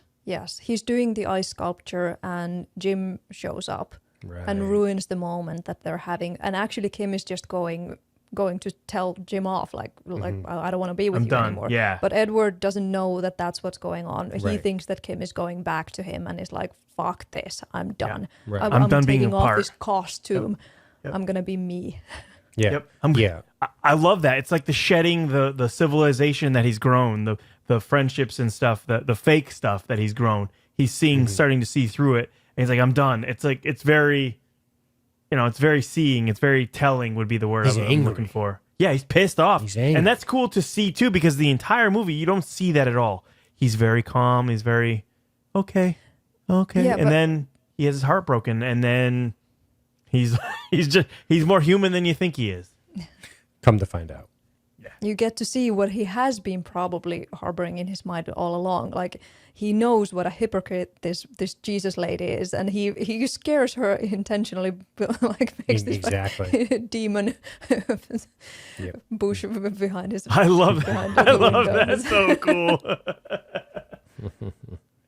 It's funny because even though she seems to be this sort of old-fashioned voice of intolerance, she seems to do the least amount of, not the least, but she doesn't seem to do the most amount of harm to him as much as somebody like.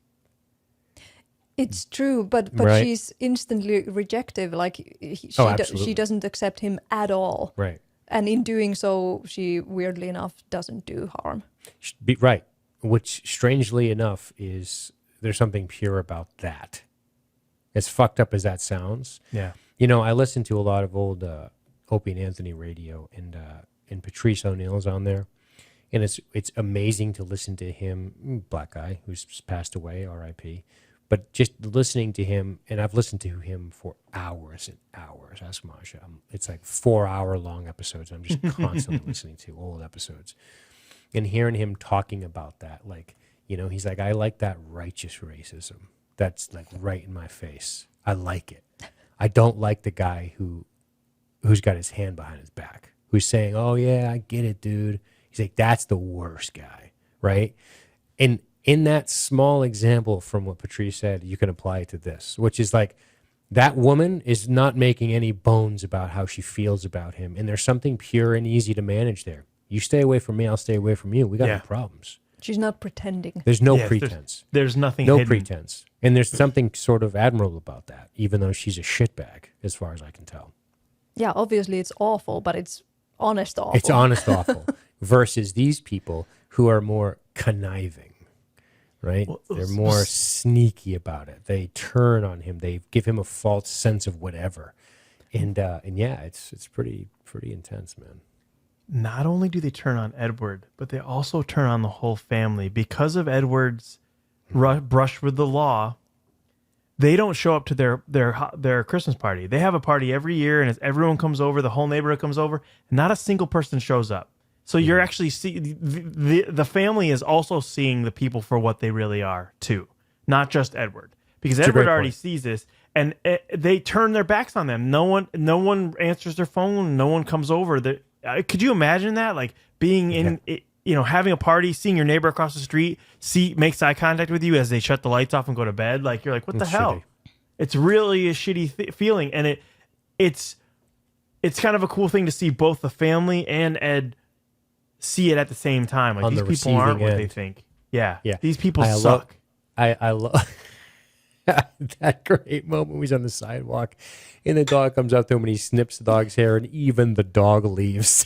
Aw. Just sitting there on the fucking sidewalk. But I love that he has a good instinct to flee from the police. That's Yes, good. I was gonna say he's like police. He's learned and he just- something. He shuffles away as quickly as he can in the dark. I love it. This particular police officer is very good to him in the end because he's like, run away, dude. Yeah. But back to Bill real quick. That's Peg's husband. It's Alan Arkin's character, Bill. The thing I love most about Bill is he's just like, and he even says it when they're drinking and he's talking about, teenagers, they just lose their fucking minds. My favorite part of Bill is just like, all right, let's go look for Ed. Yeah, whatever. Bill is like, everyone's going to grow out of this shit. Trust me, I'm an old guy. I know what the fuck's up. Everything's going to be okay. Like, he's so unbothered by Yeah. what seems to be, it's it's adolescent insofar as like it's end of the world teenage feelings, and Bill's just like, it's fine. You know what I'm saying? Like it's gonna be fine. And he plays it like that, and that's one of my favorite parts about Alan Arkin in this is he's like, yeah, we'll go find Ed. I know he's not a fucking murderer. Like Bill doesn't respond to Ed like the neighborhood because Bill's just like, yeah, it's fine. Yeah, fuck it. You know, Bill, you have cancer. Old man wisdom. Figures. Old man wisdom. What are you gonna do? I got 6 months. I'll be dead. What are you gonna do? He's just like Be somebody "Oh, else's fuck." problem. Yeah, exactly. He's like, hey, great. Yeah, exactly. Bill's the kind of guy who'll be like, well, in 9 months I had this awful thing I had to do. I won't have to worry about that, will I? It's just like it's very it's an interesting contrast. Even though I know he does care about them in his own way, I think he just doesn't see it as the sky is falling, which is a teenager thing. The sky is fucking falling all the time. But yeah, it's cool. But no, I like I like what you said there about drawing the family into the wrath of the neighborhood, the collective neighborhood of people who, what even was it? Why did they lose interest in Ed so quickly? Why did they turn on him so quickly? They turned on him because they were only interested in him as a novelty, as Maja pointed out. He was a novelty first, and then he got caught. He was like, oh, he's a thief. Yeah, and the whole that's all it thing took. with It was just Joyce. that one thing.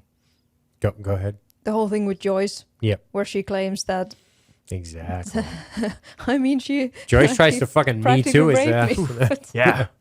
Jesus. Yeah, it's funny thinking about it in context back then, like her saying that because, and then nobody doubts her because he's an outsider, right? It's crazy.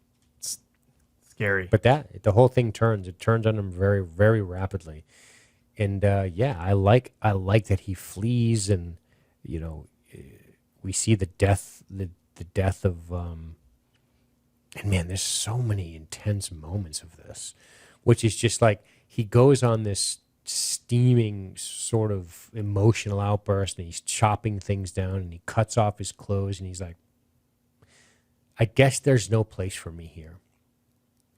And then he tries to save Kevin, which turns into him cutting Kevin, which just escalates into this real messy situation.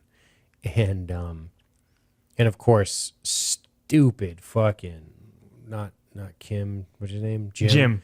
Stupid. I was like, what rhymes with Kim? He's just like, oh, now's my moment to be the cool, tough guy. I'm gonna like be the hero, right? Yeah. This is my moment to, and because he also knows that Kim likes him, so his thought is, well, then I'm gonna release my vengeance upon this thing that my girlfriend seems to have an interest in. Yeah, come home. You're right. Yeah. I was fucking wrong. She says, come home. Yeah, like, it doesn't matter. All this doesn't matter. You're part of our family. Come home with us. I fucking completely missed that. And I think that's a big thing. It's like, no matter what, you're part of our family. No matter what, fuck all these people. Fuck all these You're these people absolutely that are right. I stand corrected. Yep. Yep, me too. Come home. That's a huge difference in the movie to me. Come home or go home changes the movie. Yeah, because go home means go back to your castle. Come home means join our family, and no matter what happened, you're with us. Yes. We stand united. And when all these sycophants they turn on him so fast, Exactly. it's scary. I love watching him run. I'm sorry I laughed because he was running through the crowd. But yeah, with his hands by his sides. Yeah. Still runs better than Seagal. Yeah, he does. And anyone does. People with no legs run better than Seagal. But old Johnny Shovel Feet. yeah, Shovel Legs. What was all his you name? hear is Shovel leg.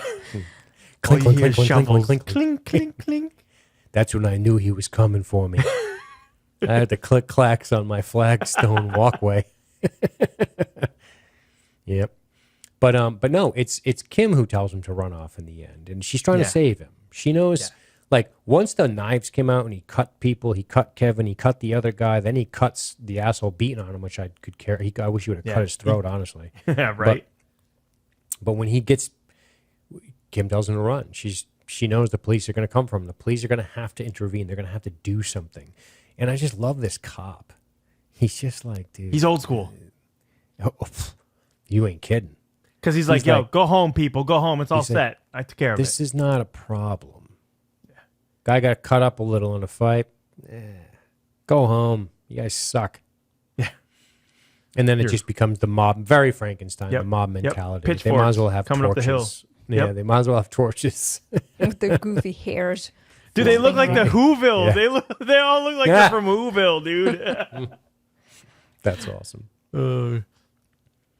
And I completely forgot that Jim went out the fucking window. Yeah. Jim's dead? Dude, he goes to kill him, I think, right?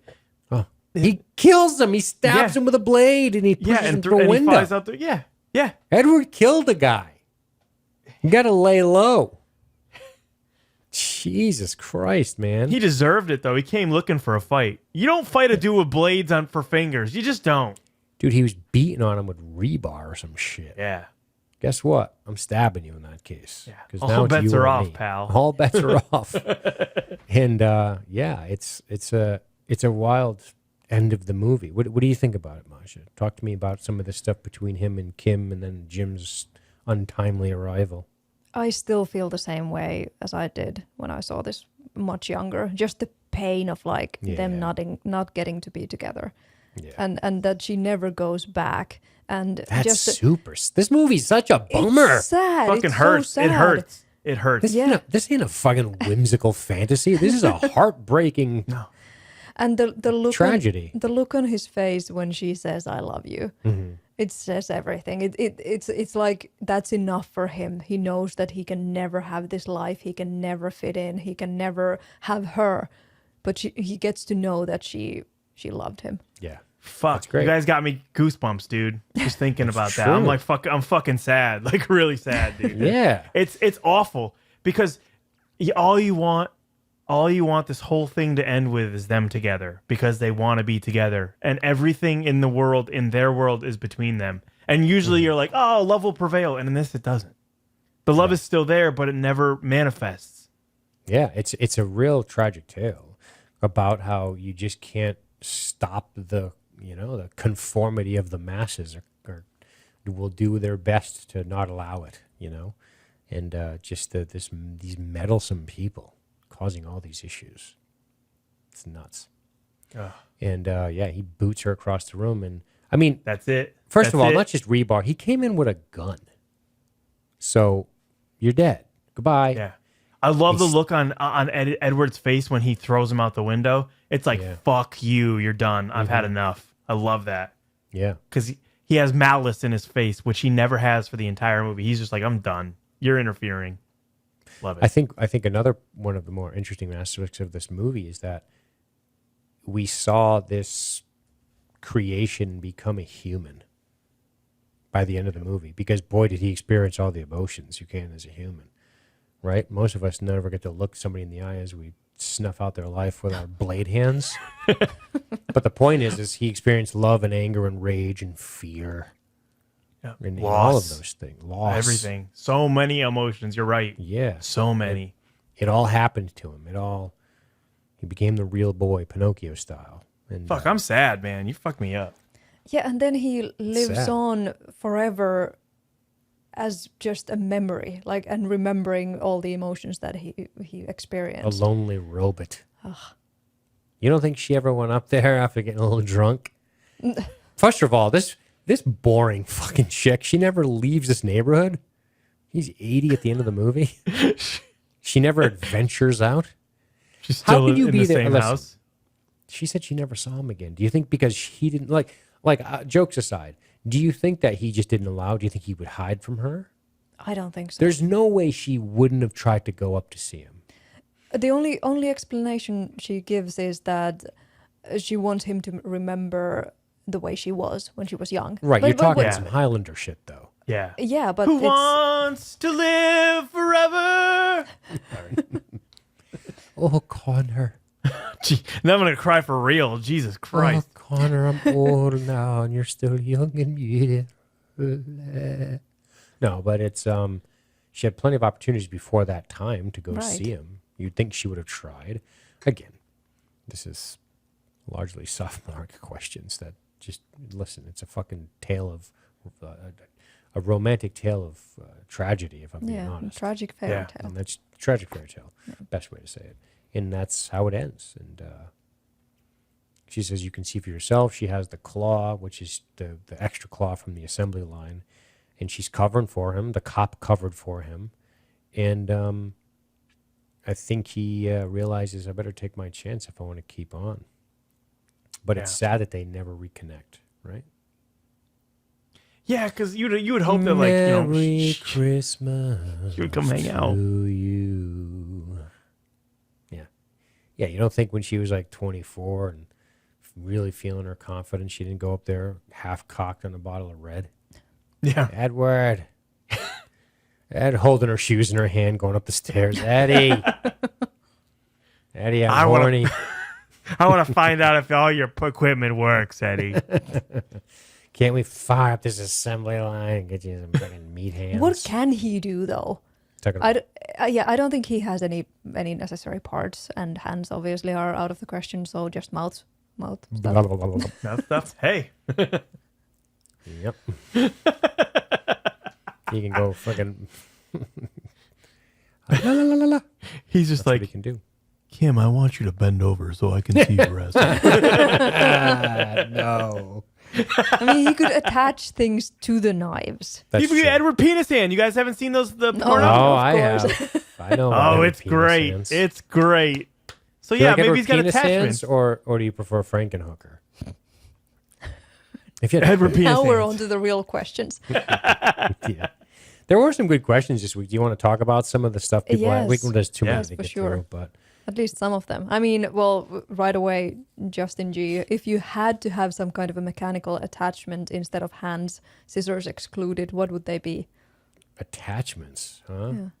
What would you have in your hands? Yeah. Probably just another inch of meat. No, mechanical. Oh, sorry. I thought about like Swiss Army knives, but Yeah, I was then gonna say, like the sharpness factor is a problem. And what would be the most convenient? Like obviously, as a woman, I should have cleaning tools in one hand and cooking tools in the other. I was like maybe a spatula, maybe a wire whisk, A broom. a fucking vacuum attachment. Fuck, that's funny. You beat me to that joke. I think mine would be the little hand that comes out to take the bug out of Arnold's head in Total Recall, the little 3-prong thing. Really? Get your Yeah, I ass think- to Mars. Get your ass, come on. I think that's what I want if I had to have a... Really? Yeah. Interesting. I don't know.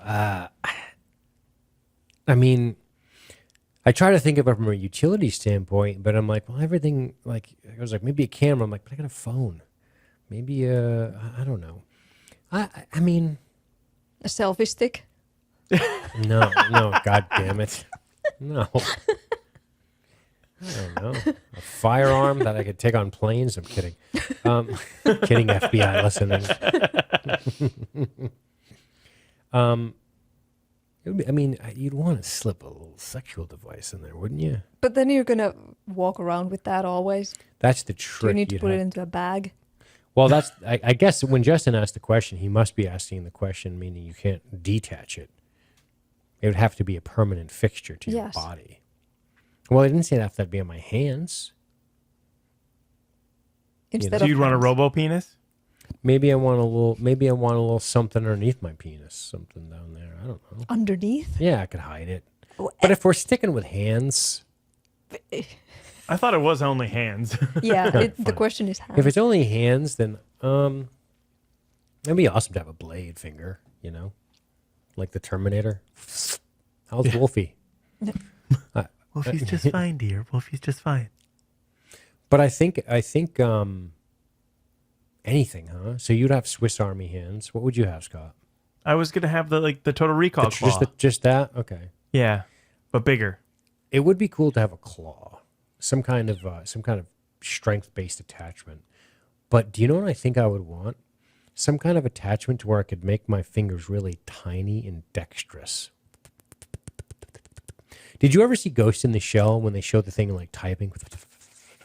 No. Yes. I think for practicality, I think for the shit I do, like editing and all that crap, even gaming, you'd want like these little dexterous fingers that could fly across the keyboard.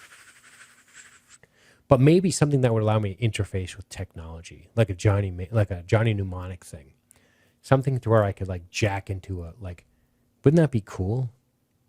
Yeah. Like Or if I could jack into the net and like just look shit up. USB fingers. Yeah. like RoboCop's like interface when he pulls his finger down and it's like a blade. It's like a spike that he he gets information with. Whatever would allow me to stick my finger in an ATM and take out a ton of money. Fair Fair enough. It would have to be a variety. Like I wouldn't want just the Swiss Army knife. Yeah. I would want like something I can draw with and all kinds of things. Chopsticks so you can eat. Mechanical creation has sticks as an attachment. Hell yeah. What other good questions were there on there? Well, on a more serious note, Roger D is asking, have you ever had a tough experience where being yourself was challenged in a social setting? How did you handle it? Shit, just listen to the Satanic Panic episode. Well, yeah. Yeah. Yeah. It's like all the time. When up until I was like 19.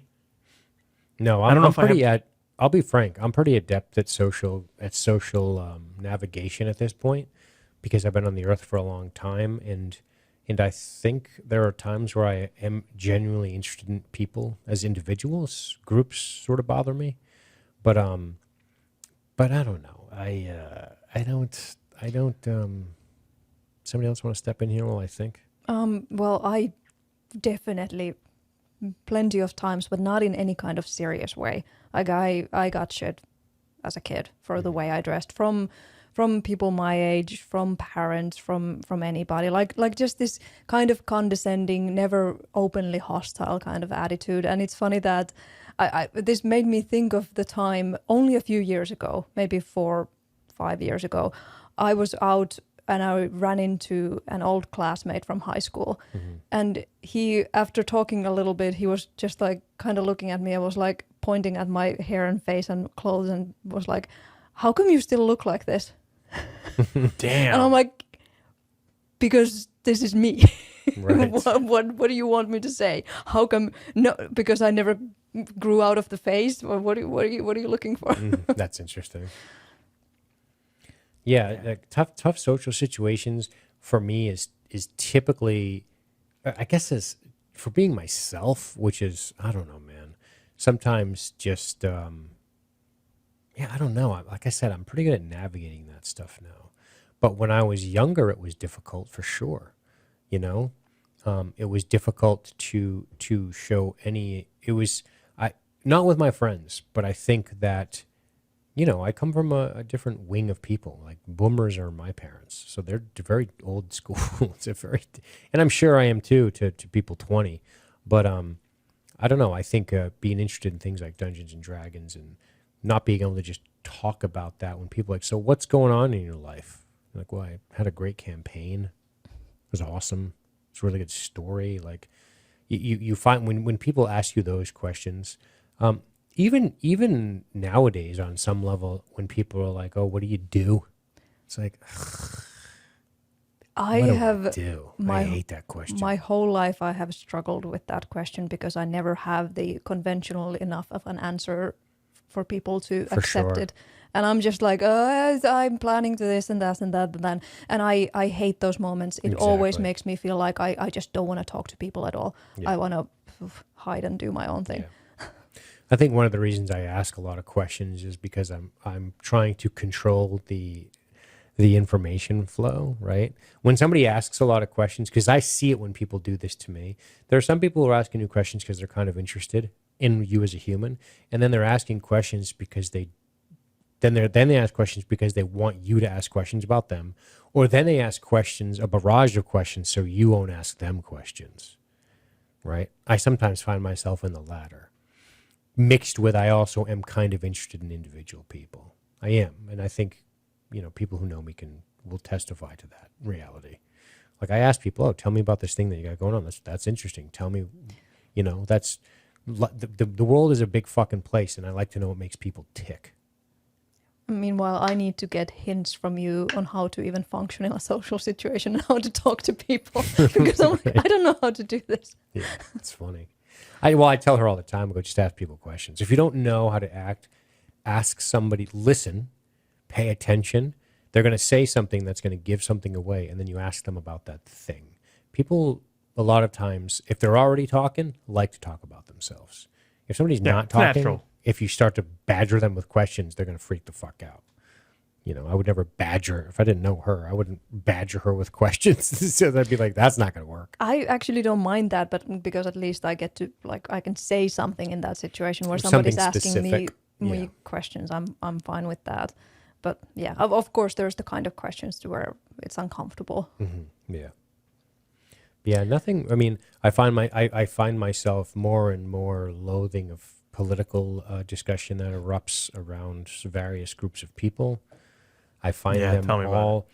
This is going to sound super arrogant, and it's not meant to be, but I find them all rather dull, and I'm serious. I find that, sadly, I know people are gonna. I know how people are gonna. Let me try that one more time. Sadly, I think I know the position people are going to take based on their prior history, because it's all party lines, and then I'm just like, get me the fuck out of here. Yeah. So now I default to, because this happens sometimes where I work, and I'm just like, yeah, I hate them all. Yeah, but you really got to hate this one. Like, they really want you to do that. And I'm like, the people's tendency to try to sort you out into a box of which group do you belong in? Yeah. And it's just when you refuse to do that, people are just like, well, what do I do with it? Yeah, they don't know what to do with it. They don't know what to do. And it's not because I don't want to sit here and pretend I'm some sort of super interesting individual more so than anybody else. I'm not. I'm a human being like the rest of you fucking people. But I do tend to sort of shy away from that stuff. I can't handle it, Well, it's boring. It's just so fucking dull. It's just so dull to me. You got nothing else going on in your life besides who you want to think is better than the other person or the other people? But it matters. It doesn't matter. Not whatsoever. Which just goes to my point. I can talk to you about a Dungeons and Dragons game I ran. That's probably as meaningless as anything. But it's interesting to me. It's fun, So I'm not sitting here pretending I have I'm some great philosophical thinker. But it's just I find a lot of it. I think small talk is, my tendency is if I meet somebody and they're like, hey, blah, blah, blah, I kind of just want to be like, what do you think about black holes? Fucking cool, right? I don't care about the fucking weather. I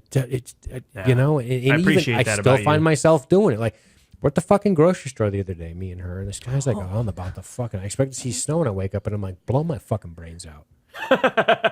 You're Chop fucking my boring. head off and run it over your fucking scanner. I can't do it, dude. I can't. That sounds awful. Yeah, how's the weather out there? I haven't been out. It's so this is also a cultural thing for me to where I'm like, what are you doing? What is with the hi? How are you? I'm good. How are you? Like the obligatory mantra that you have to go through when you interact with a person. Yep. It wouldn't a simple hi do? Like I just don't understand it because I'm from a culture that's a lot more like honest and also sticks to themselves more. Like you don't just blather for the point of blathering. Yeah, for sure. And it varies based on location in the U.S. Yeah, absolutely. You'll find much more honesty and upfrontness in the Northeast than you will say in the South. If you're white, you'll find a lot of people that are super nice to you down south. Only from my experiences of hanging out with multicultural people. When we went down there, everyone was super nice to us and kind of, oh, hello there. To my friend who's from India, and it was very interesting. I had a different well, yeah, maybe India, but I had everywhere. Yeah, of course. I had a bit of a different experience because when I lived in Florida, it was kind of a culture shock to me because I'm like, whoa, there's a ton of black people in the school, and where I'm from in Massachusetts, that wasn't a thing. Hell yeah. And then you just go, oh, they're just kids like me. We're just trying to get through the fucking day. Like it's a really good like for people to experience that kind of thing. You know, like, oh, we're just people. Why are we allowing everyone else to divide us? Let's just stop being divided by everybody else and their bullshit. But yeah, strangely enough, the uniformity of the neighborhood people in Edward Scissorhands is a very striking concept applied globally. Any other good questions? I thought Hannah Brown had a good question, and she also mentioned that she saw a version of this as a professional ballet once, and it was beautiful, which tells you a lot about the sweet simplicity of the story. Ooh, good shit, huh? Hannah? That's cool. That's cool. And That'd her be cool to question see. was, yeah, that sounds awesome. I'd be keen to know, what is your favorite movie or story that focuses on a misunderstood creature or invention? I got an easy answer. Ed Norton's in this movie called American History X, and boy, is he just really I'm kidding. He's fucking Nazi. I was like, holy shit, where are you going with this? Everyone's eyeballs went, he can't be fucking serious. The movie where the guy murdered two black guys, that movie, he's misunderstood. Are you sure? I was like, what? Where are you going? I'm like, it was about creature or invention. Is he? Oh, I didn't even fully understand the context right away. I'm like, And they kill stupid Edward Furlong in that movie, don't they? No, they kill. Yeah, they do at the end. Yeah. Yeah, they kill Edward Furlong. Oh, yeah. No, not exactly. So there's this movie called American Psycho. Misunderstood individuals in movies. What do you got for an answer there? It's a great question. yeah. Also, Carpe Diem had a similar question of asking if Edward is the most tragic artificial life form. In the same way, I was thinking about obviously the replicants in Blade Runner. Interesting. Good one. Except they do a lot of killing. Yeah, it's true. But most of the ones that I thought about are robots or replicants. Yep, for sure. Frankenstein's a no-brainer. Yeah. Especially in Penny Dreadful. Mm-hmm. That Oh one, my for God, sure. no. Yeah, we've talked about it before, but That's one of the greatest examples. That is the greatest Yes. example, I think, for me. Because that guy moved me to tears on more than one episode. What do you guys think about something less conventional like King Kong? Right? Wasn't that whole thing was like, he's a beast brought out of, like, that's trying to make, you try to take, it's kind of Edward Scissorhandsy. You're taking this thing and putting it in a place where maybe it doesn't quite belong. I mean, it's not the same, but you could probably argue similar, right? And and you're trying to use it to make money. You're trying to say, look at this thing, come one, come all, and then it gets loose and it causes all this fucking destruction. And you know, they weren't gonna kill it till it went after the white lady, and then they killed it. And that was that.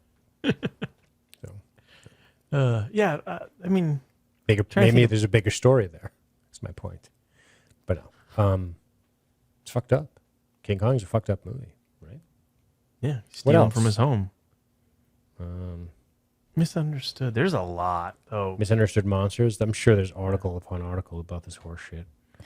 Yeah, there is. Oh, how unshocking.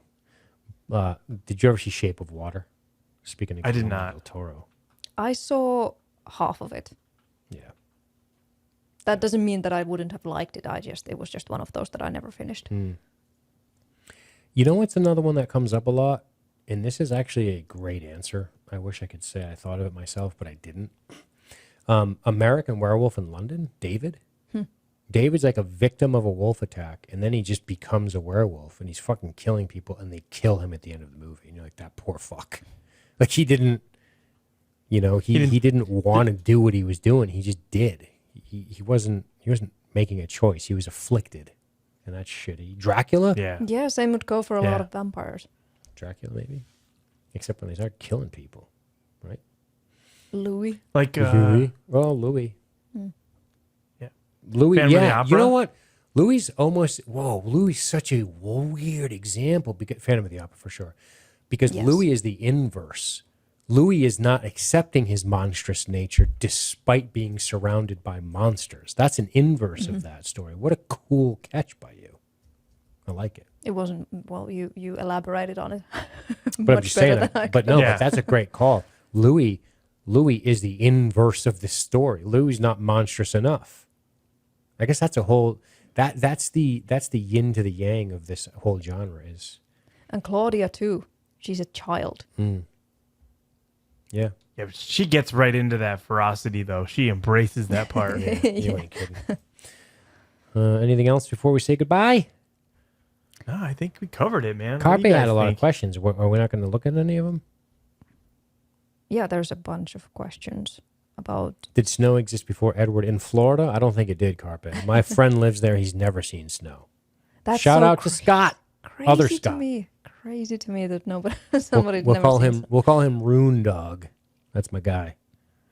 Yeah, he's never seen snow. Still, I'm like, dude, you fly up here in December, you'll see snow. Maybe, probably January. Someone was asking what era this movie takes place in. And I don't think it does have a distinctive era because there's a blend of 50s and 80s and 90s. Yeah, it's definitely a throwback to the 50s for sure. But The yeah. neighborhood, especially. Yeah, exactly. There's this really interesting moment where she's pitching her wares to one of the kids in the movie, one of the younger women, and she's like, "You think I have money for this?" And I love that thought because the thought was that, oh, these generations that came before us, they had everything. No, they had houses, and then not much else. So it's not like, and I know that's not the point of her saying that. I think it was just a throwaway line. But I thought about that. I'm like, yeah, she has this great house. She lives here. She's fine. And I think she's supposed to be young with no money anyway. But we do see a bit of excess in the neighborhood too. Like everyone's got dishwashers. Everyone's got fucking, that's very 80s to me. Yeah. 80s was that time where like electronic can opener. I think and isn't that what sends Edward into his whole thing? It is. An electronic can opener is such a ludicrous item to own. Like that's so silly to me. What the fuck? Use your hand one. They never break ever. The same one for like 10 years. Actually, I've broken like a few of them. You squeeze it too hard when you get annoyed, when it gets dull, and then you crack it, and you're like, well, What about the one with just the little piece with it? yeah, like a campfire one. Yeah. You gotta, That doesn't break. some more questions? Well, what about Carpes asking who's the real villain of the piece? Jim?